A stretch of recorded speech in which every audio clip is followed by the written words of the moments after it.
I'm really pleased to introduce Jan McGillick, and I'll let her do kind of her own bio. I don't think Certainly. I received one beforehand, but I know that she is a former employee of the Alzheimer's Association, and I had awesome recommendations about her being able to do this talk for us. So we're excited to have thank her. you. And That's thank you very so much, Jan. Well, thank you very much. Yes, I'm a geriatric social worker. I've been in the field a very, very long time now, and I actually have worked in long-term care in Chicago and St. Louis, and then had a 23-year career as education director at the Alzheimer's Association. And I would echo what Erin's saying. During that 23-year career, I myself went from not knowing that there was a higher risk of Alzheimer's in individuals with Down syndrome, and to really seeing the increased calls, doing care consultations with families, and just being more concerned. And just kind of, and I know many of you, as you advocate for your loved ones, we always get caught in the crosshairs, and so I think you can relate to this. People that were trained in gerontology and geriatrics have very little understanding and appreciation of the whole range of developmental disabilities. Not that there aren't some stellar practitioners out there. And likewise, people in the world of developmental disabilities that was used to working with people in a more vocational and occupational way, and working with younger adults, didn't have a lot of baseline changes for knowledge of normal aging plus disease risk factors. So there is an organization that you may be familiar with called the Association on Aging with Developmental Disabilities. And it's on Hampton, not far from Forest Park, and it really tries to blend and wed both consumers and families and professionals that are interested in both domains. So it was kind of through that work, getting asked to do presentations at St. Louis ARC, and actually one of the executive directors of ARC was a client of ours, and that's a very, I have permission to state that he and his wife have been great advocates for Alzheimer's disease. But I think I had to question myself, why was I in the field for so long and didn't really understand this? And then I realized that in my midlife of being a geriatric social worker, people with Downs did not have a longevity that allowed them to age into the risk factor. So we are really the first generation that's dealing with this irony, if you will, or dichotomy of the good news is we have longevity now, but the bad news is that puts all of us at greater risk for Alzheimer's. So in a way, I think what the Down syndrome individuals are doing is they're kind of at the threshold of where non-Down individuals were when I first entered the field 30 years ago, and everybody thought if you were old and a little off balance, you were senile. So we'll try to do a little bit of a balanced review. You're much more the experts on Down than I am. But I think one of the most common things that people will ask and get confused about is just that umbrella word dementia. And dementia is a word that kind of after senility was in fashion. Dementia was the word of choice because nobody wanted to use the A word, Alzheimer's. So people kind of use this generic expression. And first of all, it's not really a diagnostic entity in and of itself. Now you will see in the book, the Handbook of Diagnosis, you might see senile dementia of the Alzheimer's type. You might see Lewy bodies dementia. So you will see the word dementia, but dementia is like heart disease. It doesn't really tell you the source of the heart disease, the type of the heart disease, or arthritis, what kind of arthritis. So it's kind of a descriptive range of medical conditions, and we'll look at some of those. So it evokes changes in thinking, memory, judgment, behavior, and feelings. I think once again the general population, if you use dementia or Alzheimer's, will think first of memory. But often if you talk to people that have had, and maybe some of you have had the experience in your own family, sometimes the first symptom people see is judgment around use of money. Sometimes the first symptom they may see is impulsive behavior. So it's not always, and in fact, we have some people at Dolan Memory Care Homes where I work now that actually have much better memory and word recall, name recall in particular, than I do. So in a dementia umbrella, there's a lot of different changes. In reversible dementias, this kind of change in thinking and memory can be temporary, and we'll delve into that in just a minute. But often when people begin to present with this wide range of symptoms, it is a permanent change. It affects learning and language, and it does that somewhat differentially. So people, just as every individual with Down syndrome is an individual with Down syndrome, anyone with a dementia of any type is experiencing that in a highly individualized way. But the commonality is it results in a significant difficulty in activities of daily function that people were once able to do. And I think that's a real important distinction. In the general population, it is much more prevalent in the over 80 age group. But I've had clients that were 42. I've had the youngest woman in St. Louis was a 23-year-old with a rare familial type of the disease. We'll see some pictures of brain in this presentation. They're not real graphic, but it's caused by brain cell death. Cells are dying because of plaques and tangles that are building up in the core of the brain cells. As I said, it varies from person to person. And I think if somebody would say, well, I think, Todd is exhibiting symptoms of dementia, that may tell the what. It means some of those things on that list are occurring, but it doesn't tell me why. And we all want to get to the why are these changes occurring. And then the other thing I think is that we're seeing some new wellness and strengths. I think this whole concept, and I love the mission and vision statement on the wall, a community where all people with Down syndrome can reach achieve their full potential. And so I think that's also very much what we're wanting for people with Alzheimer's disease in this day and age as well. So once again, there's probably 64 different types of dementias, but the ones that we're most likely to encounter in the community, the reversible ones we're going to go into, vascular, which is people with great hypertension are at risk for vascular if you have a history of stroke in your family, so that's the more stroke-related dementias. Frontal temporal lobe dementia is a very behavioral form of dementia. The front lobe of our brain controls inhibition, and it controls language and logic. So people, when all the brain cell death is in the front lobe of the brain, you get kind of this disinhibited behavior. These are the folks. Hi, welcome. Hello. Make yourselves comfortable.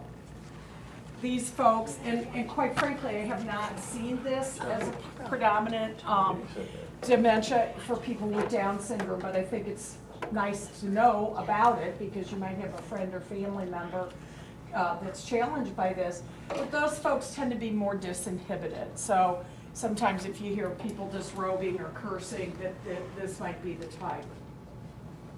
Lewy bodies dementia is a type that mimics Alzheimer's disease quite a bit. So individuals with Lewy bodies will sometimes have very vivid hallucinations. They'll have flat affect, shuffling gait, more of a risk for falls. And these two dimensions tend to hit people earlier in life in their 40s and 50s and 60s. And then Alzheimer's disease. And the risk, both in people with Down syndrome and people not with Down syndrome, it goes up about 10% by decade. So if at 65, you're maybe at 20% risk for getting Alzheimer's. At 75, you might be 30, 40% risk. By 87 or 85, you're about 47% at risk. So not everyone gets it, either in the Down syndrome population or the general population. But it is more prevalent than I think people really understood. So first, looking at things for any of us that, thank goodness, we can do something about. There are many people that present with a dementia and that actually have these other comorbid conditions going on. So depression is certainly something. I don't think is highly prevalent in Down syndrome, but it can be pretty prevalent in the aging population and circumstantially prevalent based on life situation. And we have better and better medications with less and less side effects to treat depression. Delirium, how many of your loved ones have experienced a delirium? Either during a hospital stay. Delirium's an acute onset of confusion. The most common culprit is a urinary tract or kidney tract infection. So this is the kind of person that, you know, could load the dishwasher and dress themselves appropriately and enjoy life on Friday, and by Saturday morning they're incontinent, they're not recognizing their loved ones. It's very acute. And so usually there's an infectious situation, and the irony is that oftentimes people are hospitalized for delirium, and often hospitalization, other than getting the antibiotic to treat the underlying cause, makes it worse, because then you're getting awakened and you've got tubes, and you know, so we're very, very cautious in a nursing home or residential care setting. If we can figure out somebody's got an acute onset of delirium and the doctor is willing to treat it in the normal setting that the person lives in, that's often very good, unless they have heart conditions or other things that would make hospitalization a necessity. Emotional disorders can make someone appear as demented. So once again, depression. I've seen people with depression so very depressed that they don't take care of themselves, and self-neglect, and don't eat, and anorexia and all these types of things. So once again, we can treat those emotional disorders with both talk therapy and pharmacology and music therapy and other things. Then thyroidism, and in the booklet, which is excellent, that Erin gave us, people with Down syndrome have some issues with thyroid sometimes anyway.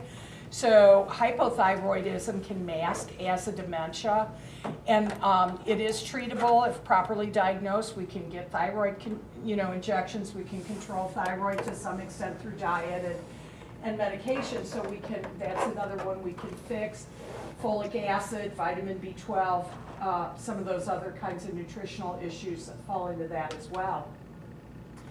Then eye and ear impairments. I have definitely seen in older adults a huge buildup of wax in the ear, and people start hearing voices and getting some paranoid ideations and whatnot. So sometimes it can be as easy as really getting someone a good eye checkup, making sure their ears are clear, there's no infection.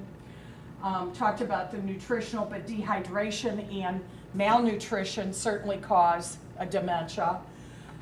Tumors, and this can be space-occupying lesions in the brain that press up against brain cells, and most of our tumors are operable at this point. That's why they will do a PET scan or a CAT scan when somebody's going through an assessment, because there could be a lesion in the brain that could be removed. Hydrocephalus also.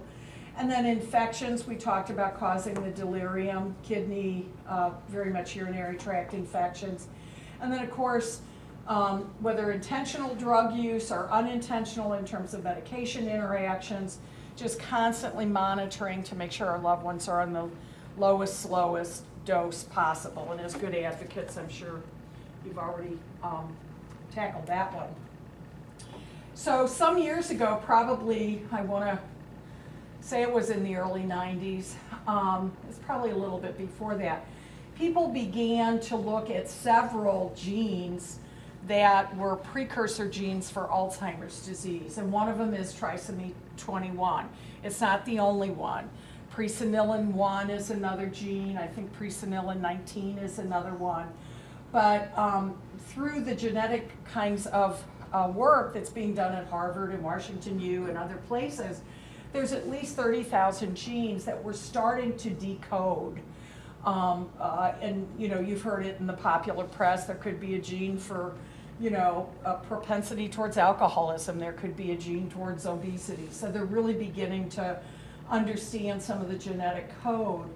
And 400 or more genes reside just on chromosome 21. So while we know chromosome 21 is a culprit increasing risk factor for Alzheimer's. We don't know exactly what genes on that chromosome can indicate that somebody would definitely develop it or not. So we're still in that mystery phase of research. Once again, in terms of the impact on the individual with Down syndrome, it's very similar in some ways and very different in others, but new learning is affected, so hard to maybe adjust to a new microwave or adjust to even a bed being switched to another side of the room, those types of things. Language proficiency may decrease or be harder or slower. And then basic memory, once again, varies from person to person because it depends on where the brain cells are dying. So different parts of our brain can control our motor skills, they can control memory, judgment. So, and most Alzheimer's is very sporadic, other than that frontal temporal lobe type of dementia. So it's going to vary. There are gains in well-being and longevity, so I think we didn't even know to look for Alzheimer's even probably as recently as 12 years ago. But now at least we're becoming aware that just like women are in a higher risk factor for Alzheimer's as well, people with Parkinson's in their family. So by no means is Down syndrome the only group that's at elevated risk. Once again, by age 40, welcome. Feel free to enjoy and sit down, and we've got wonderful cold water, which we need on a hot day. Hi. So what we're starting to see is that beta amyloid fragments build up in the brains of individuals with Down syndrome, and that is once again probably the major culprit in why our friends are at a higher risk of developing dementia, Alzheimer's type dementia, and at about age 40, the plaques and tangles that are indicative begin to develop. Now, in Alzheimer's research, the clinicians, particularly at Washington University, are pretty sure that people are asymptomatic. It could be as long as 20 years before the expression of symptoms. So in other words, this kind of slow, insidious process is occurring in our brain, but we have so many brain cells that it takes a long time for it to hit a threshold that then begins to affect our function. And part of the implication for this that we can all hope for the future is that they've tested so many medications and they haven't been highly successful. But one of the theories is that maybe we have tested them at the wrong time in the course of the disease. So we've waited until people have symptoms, and perhaps if we would have pushed the treatment to the asymptomatic phase, then the medicines might have worked better. And what's so important about this is that whole concept of risk factor. All of us don't want to sit and take medication that we may not need because we don't have a very high risk for Alzheimer's, but how are we going to know that? So that's very much a part of what Washington University is trying to do, is they're trying to identify families that do have this very heightened risk factor for Alzheimer's, study them, test medications on them. Of course, these are all volunteer, willing participants, and then generalize that knowledge to what will this tell us about when to start treating Alzheimer's in other populations. The reason I say this is if somebody is currently with Down syndrome, let's say 65 or 70, that's a little bit of a different profile than somebody that might be 25, because if research advances, there could be a time within a 10 or 15 year time frame that we may be able to treat people before they start expressing the symptoms. So follow that and keep your fingers crossed. But there is no doubt that because of the gene pool on trisomy 21, there is increased risk. But few with Down syndrome would have what is known as DIAN. And I know this is technical, and we'll have plenty of time for questions. But DIAN is that rare form that accounts for less than 1% of Alzheimer's that's called dominantly inherited Alzheimer's network. So these are Volga, Russia is a place. There's some populations that emanate from the Ukraine. There's a group of families in South America. There's only 350 known families that are part of this Diane network, and they're actually the folks, because we know more than 50% of their family tree will develop Alzheimer's, and so that's why the spotlight is shining so brightly on those folks based on what we can learn from them. The changes, there are many changes that you will see with Alzheimer's in a person with Down syndrome are similar to what you will see. The causes might be a little bit different. So in somebody without Down syndrome, reduced sociability might be due to more of an embarrassment thing. I can't keep the golf score. I can't remember the people's names at church. You might see with Down syndrome just kind of a withdrawal, but no, like they're not able to express why they don't want to engage socially as much as they used to. But if you notice a real downturn in sociability, particularly with people they used to be very enthusiastic about seeing. So the decreased enthusiasm for, you know, whatever they have enjoyed in the past, exercise, going to clubs, decline in attention, and then people become very fearful and anxious, and once again, beyond baseline. And they may tend to almost seem a little OCD in terms of, you know, we've always had to structure things for people, but they may be vehemently upset if, you know, the glass, you poured more Coke in the glass than where they usually want it to stop, or any of their little idiosyncrasies may become even more pronounced. There is some, I haven't seen any research, really peer-reviewed research, but there is anecdotal information for people working in nursing homes that sometimes people with Down syndrome will become more aggressive. A lot of times folks with Alzheimer's can kind of withdraw and become more apathetic, although we certainly have aggressive folks with Alzheimer's, or people with Alzheimer's whose symptom is aggression. But sometimes the double confusion of kind of being out of having their brain and body not work the way it used to is doubly confusing and frustrating for people with Down syndrome. So sometimes they can be more aggressive, restless. But probably the biggest indicators that might be like really red flags, because I think we'd all agree you have to really know somebody well. So if they're in a situation where there's a lot of staff turnover or whatever, some people may not pick up on somebody being a little bit less enthused than they were. But if somebody has an onset of new seizures or has a real kind of acute decrease in coordination and mobility, those are two things that would definitely warrant, you know, seeing the neurologist, getting a checkup, looking into those things. Once again, can be caused by other things, but that would be a big wake-up sign. So these wonderful nerve cells store so many things for us. So they form our memories, they also influence our thoughts and feelings, and even tell us when to swallow when we put food in our mouth, when to react to sleepiness by going to bed. So we're really coded constantly through these brain cells. And a healthy brain cell is going to look like a tree with lots of branches, and those neurofibrillary tangles or tentacles talk to each other. And that's really what helps information bounce from one brain cell to another. So it's kind of like an electrical current.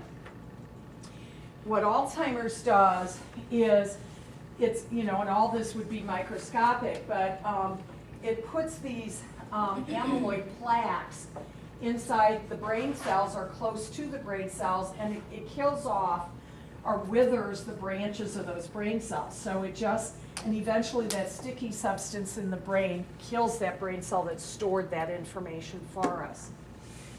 And once again, if you look, this, you know, this is kind of our caveman part of the brain.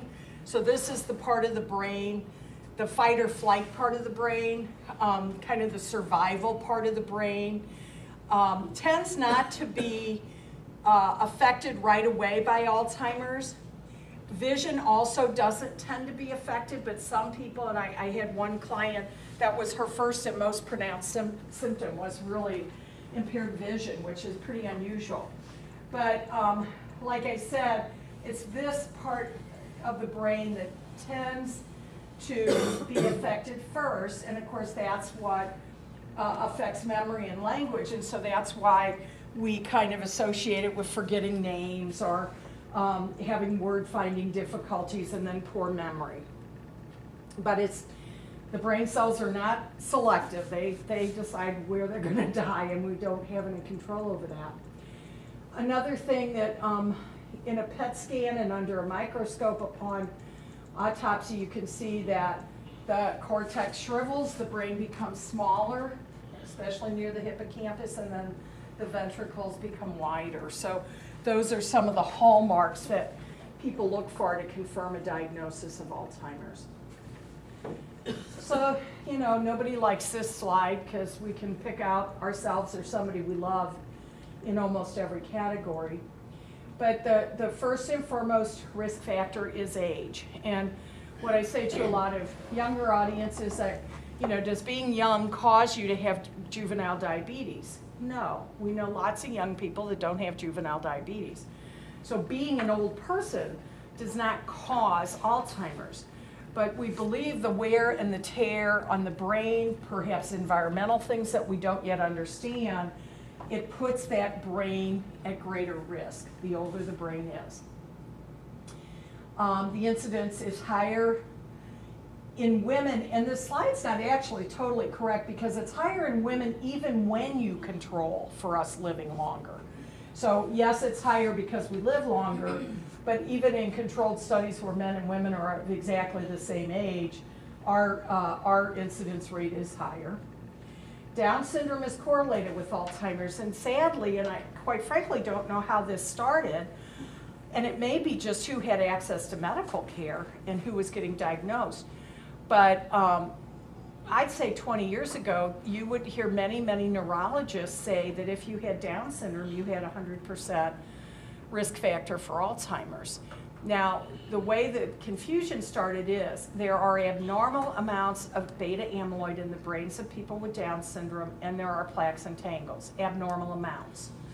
But many people do not go on to express full symptoms, and some do.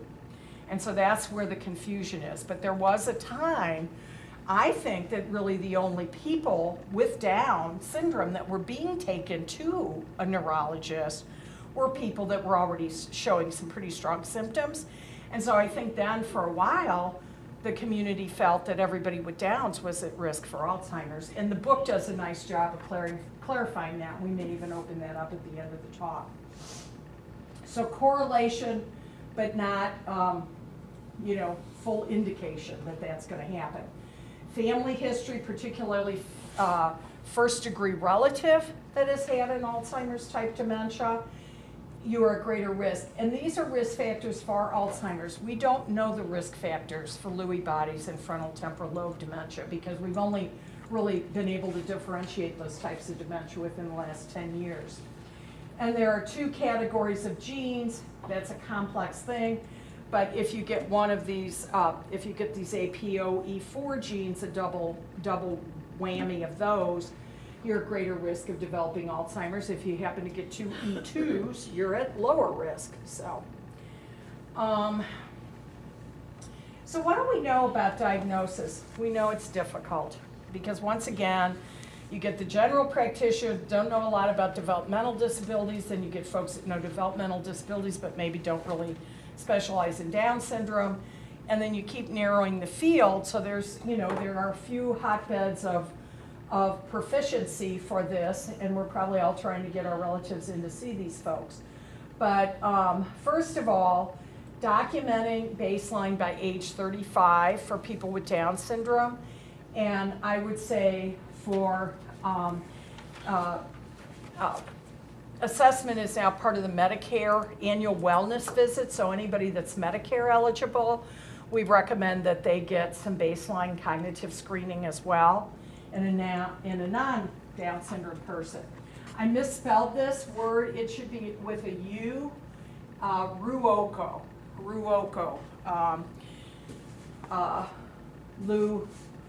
Lou Ruoko was a nurse at St. Louis University, and for a while, and I think still, they had a Down syndrome clinic. And what she recommended is she adapted the mini mental status examination and the other psychometric testing that's being used with elders in the general population, and changed it so it could be easily done or more easily done with people with a developmental disability. And kind of two just quick examples of that is in a regular workup for Alzheimer's. One of the spatial exercises they'll have you do is to draw a clock and put all the numbers on the clock in the right order, and then they'll give you an arbitrary time like 2:45, and you're supposed to be able to put the arms of the clock to indicate 2:45. Over time in the normal population, as we repeat that test, if they're dementing, they maybe leave off some numbers, maybe they can't remember how to draw a circle anymore, maybe they can do it all well, but they can't get the arms to go to the right time. So it really measures quite a bit of judgment and thinking. But a lot of our developmentally disabled individuals never, particularly in days gone by, never learned to tell time. So that wasn't a particularly useful test. So one of the things Ruoko assessment does is it gives a blank face. And most people can put most of the features on the face. So they're going to put eyes, they're going to put a nose, they're going to put a mouth. They might put eyebrows and ears if we're lucky. And they'll do it in some kind of a sequence.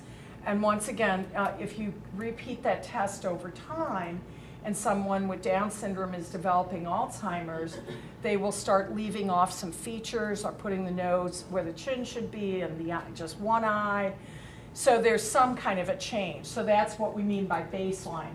So it's not so much important what could they do the first time, but how did they do the second, third, and fourth? How close did it get to what they did the first time? And if you don't see any change, we may not have a problem. The other thing that they'll do is just a very quick memory thing is she'll take, in a standard assessment, they're going to tell you a story about John Brown and Clark Street, Chicago, blah, blah, blah, and then they'll show you some stuff, and then they'll ask you to repeat the little story.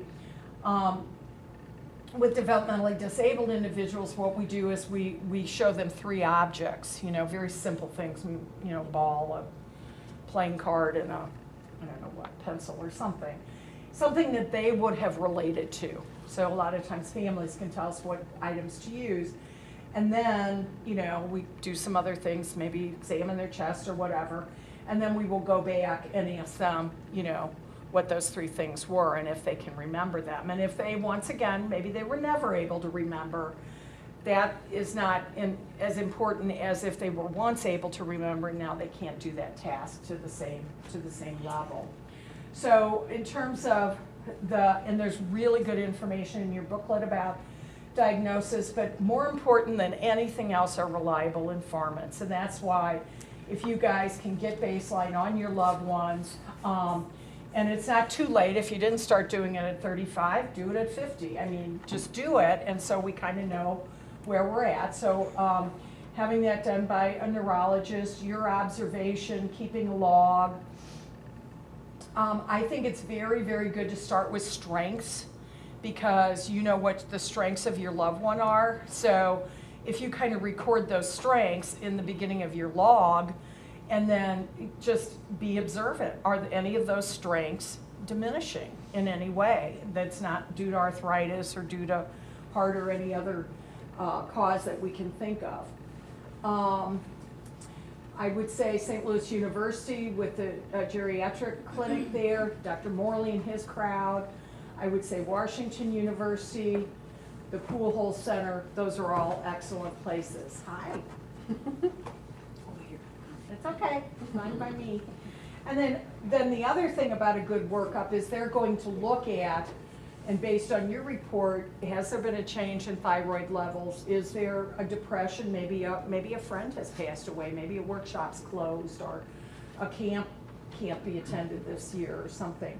Are there infections? And then sleep apnea can sometimes mimic a dementia.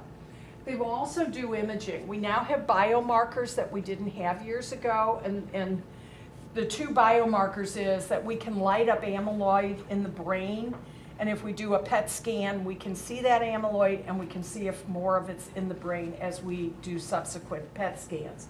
Some insurance will not pay for that.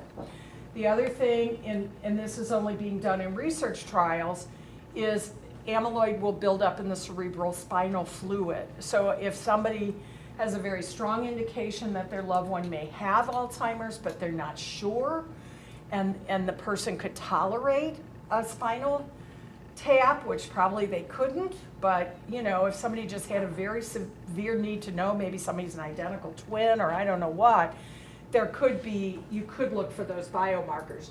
What they're obviously working on is a biomarker where it would be more of a saliva or blood test, something like that.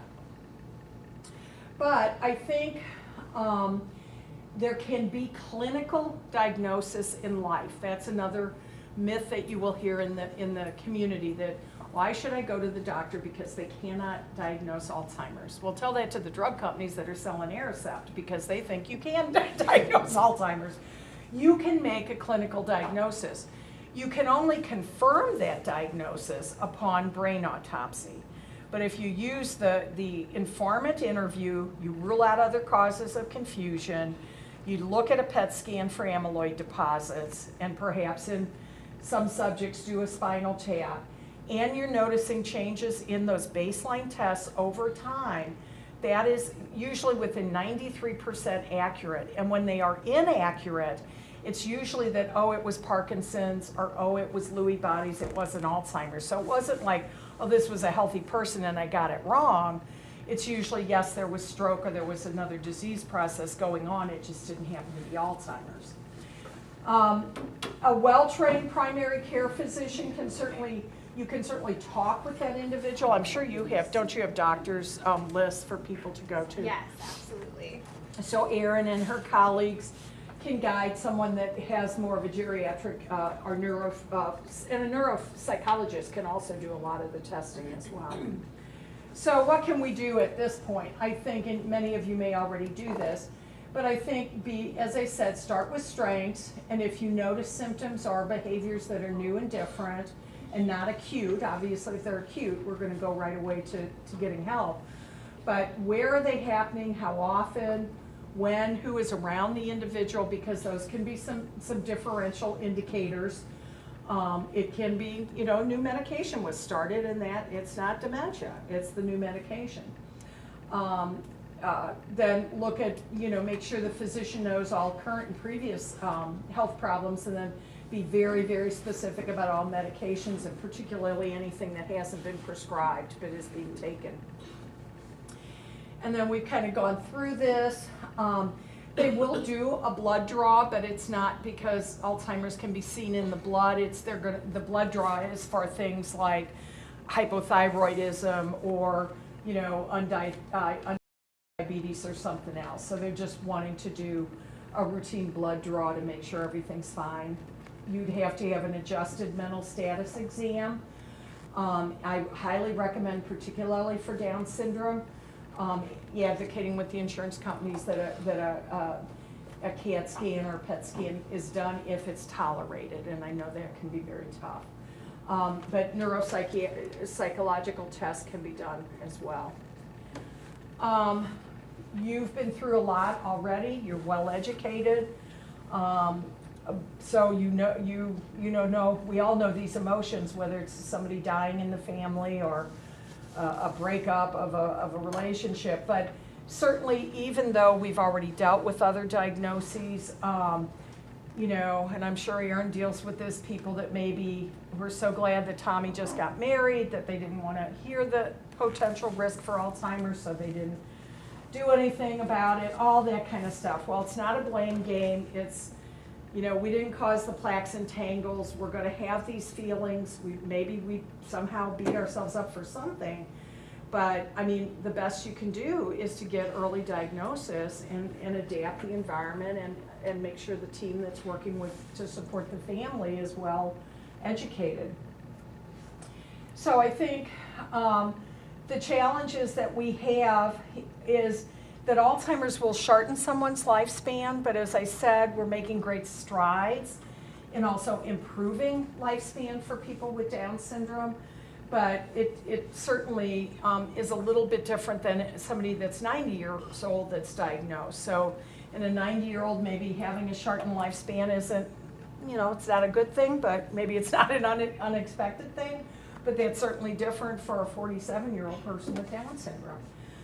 There are no approved medications in the U.S. for individuals with Down. I do not quite understand this, and you may get a physician to diagnose Aricept or memantine, but they've actually shown very little benefit. They do slow the symptom decline a little bit, but a lot of people are not what they call uptakers. So a lot of people will start taking Aricept, which is the most common, or Exelon patch, and if they don't really see a benefit, it's expensive and they will decrease it.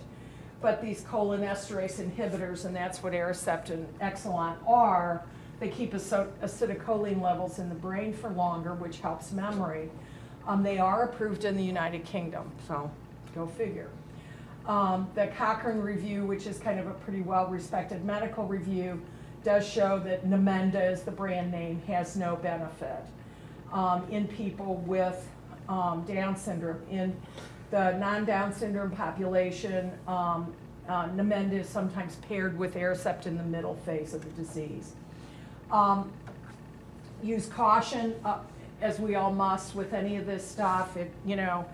If ginkgo biloba cured Alzheimer's, I'd be a ginkgo biloba farmer. If broccoli was going to do the trick, I'd be eating a lot of broccoli. So yes, we can have a healthy lifestyle. That's always going to help our brain and our body.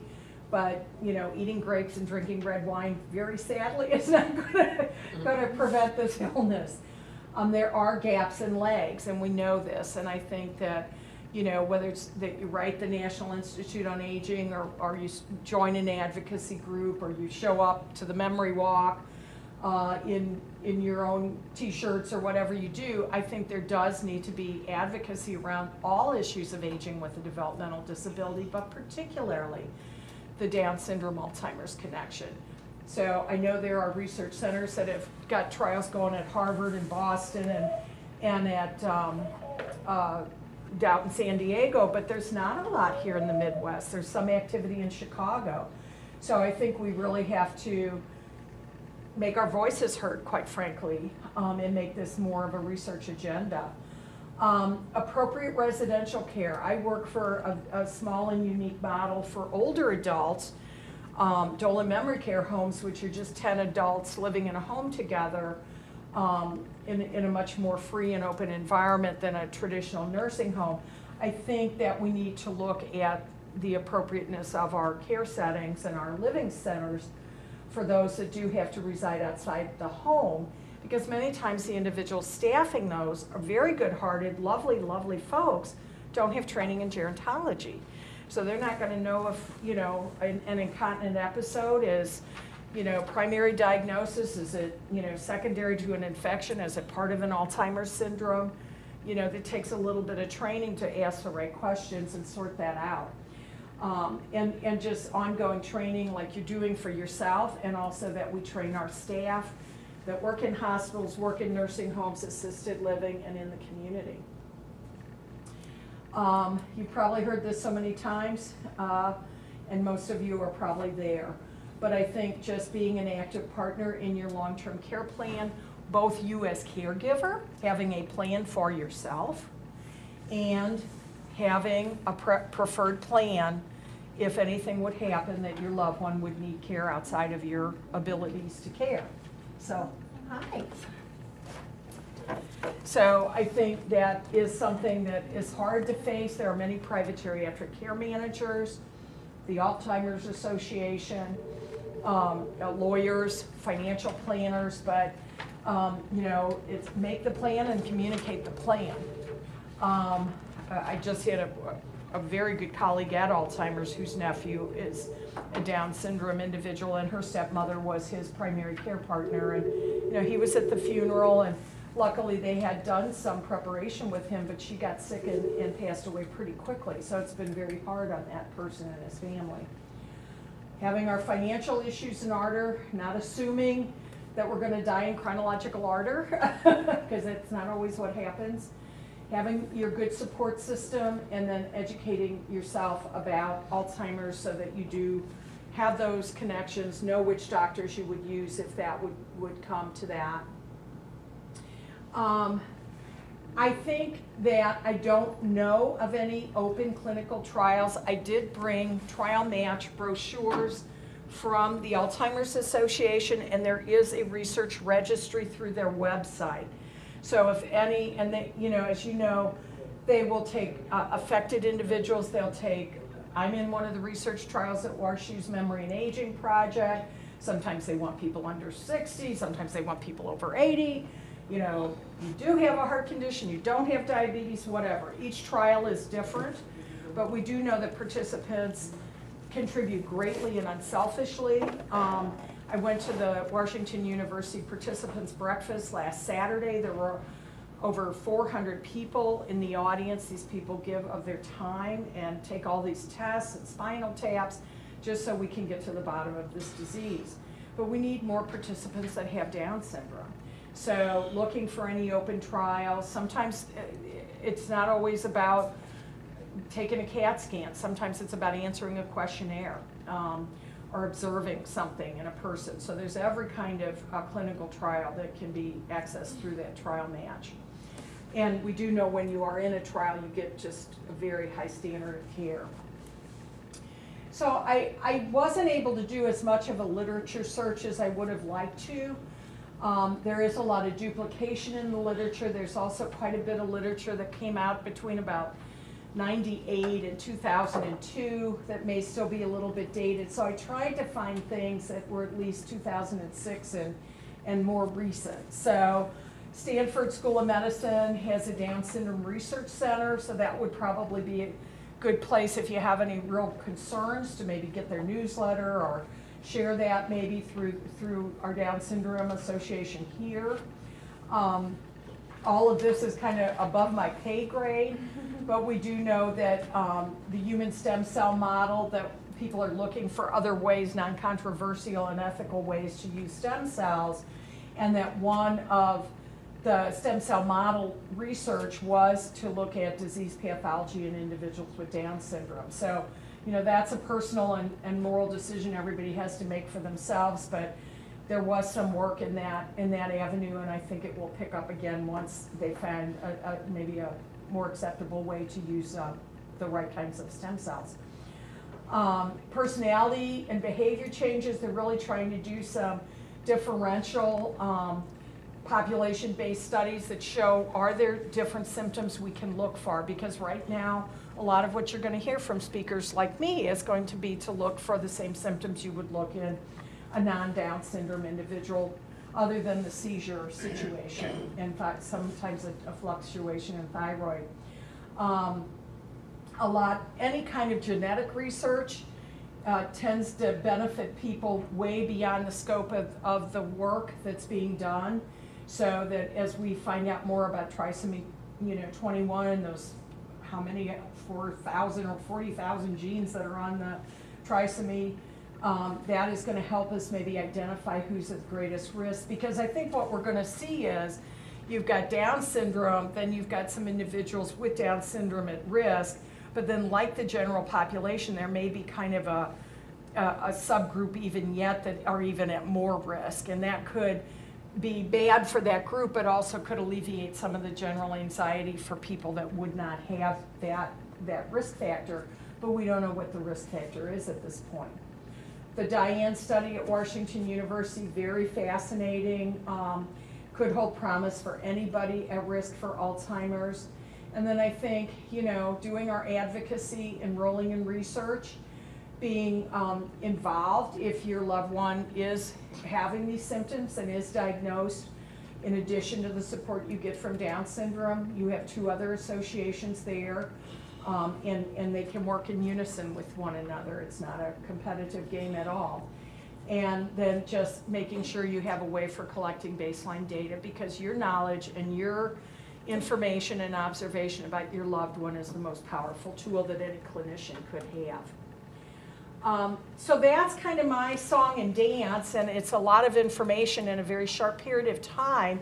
So why don't we just open it for questions and maybe just sharing any observations, or if anybody's been through diagnosis, that would probably be of interest to other families as well.